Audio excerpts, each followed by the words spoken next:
Anne-Marie Profit-Bellery, bonjour. Bonjour. Alors que peut nous apporter Sainte Hildegarde qui a vécu au XIIe siècle?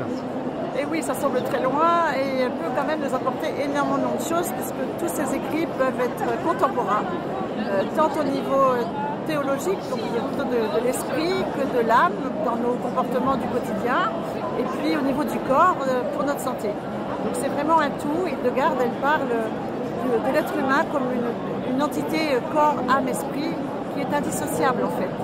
Donc dans son œuvre, on a toujours un côté spirituel lié au catholicisme, un côté plus psychologique, j'allais dire, avec des comportements à adopter, grâce aussi à des moyens concrets qu'elle nous donne pour notre corps. Notamment, je prends l'exemple de la colère par exemple, elle nous dit comment ça détruit notre santé, elle va nous dire aussi comment faire pour la réguler, pour nous-mêmes, parce que ça détruit notre santé, mais aussi toujours pour les autres, notre entourage, si les gens très coléreux détruisent leur entourage, c'est dur à vivre, et puis pour Dieu, puisque ça nous permet de grandir en sainteté. Alors c'était une femme qui écrivait déjà au XIIe siècle, donc il y avait des femmes catholiques qui écrivaient à cette époque, on le sait peu. Oui, vous savez, on a une image du Moyen-Âge qui est assez négative et en fait pas du tout, c'est un siècle plein d'essor dans tous les domaines.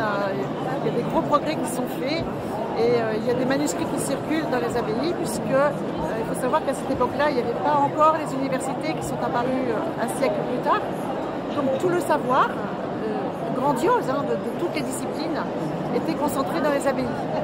Ce qui fait que même les femmes les plus érudites, dont Hildegarde, les grandes abbesses des monastères féminins, avaient accès aux bibliothèques et connaissaient énormément de choses.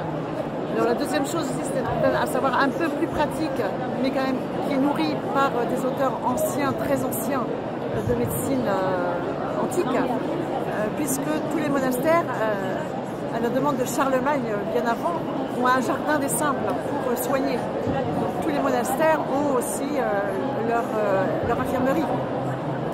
Donc tout l'aspect santé d'Hildegarde, qui est sans doute une forme d'intelligence supérieure pour qu'elle comprenne tout ça, repose à la fois sur des écrits des médecines antiques qu'on retrouve facilement et sur une pratique du quotidien avec son jardin de simples pour soigner les personnes qui venaient à l'abbaye pour se faire soigner. Anne-Marie Profit-Bellery, qu'est-ce qu'un parcours vertueux selon Sainte Hildegarde? Alors, Hildegarde a beaucoup écrit sur les vertus puisqu'elle a fait un livre qui s'appelle le livre des mérites de la vie, qui met en scène un peu 35 couples de vices, donc de défauts, on va dire, et de vertus, donc des qualités. Et vous voyez, c'est à cette époque-là qu'on retrouve ces mêmes images parfois grotesques sur les porches des abbatiales, je pense à Moissac ou à Strasbourg. On retrouve ces dessins-là sur les chapiteaux du roman également. Et donc ce livre-là, il est fait pour que l'homme grandisse en humanité et en sainteté. Il y a toujours ces deux aspects-là.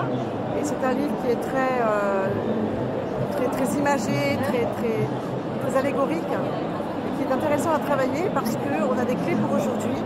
Je vous disais tout à l'heure le défaut de la colère, par exemple. Hildegarde ne va pas insister sur le défaut, ce qui est remarquable, mais elle va développer au contraire la vertu, donc l'attitude positive, on va dire, pour apprendre la patience, cultiver la patience, la tempérance, etc. Et elle nous donne des petits moyens concrets, soit par certains aliments à choisir, soit par certaines pierres qu'elle conseille. Et ça améliore énormément la vie.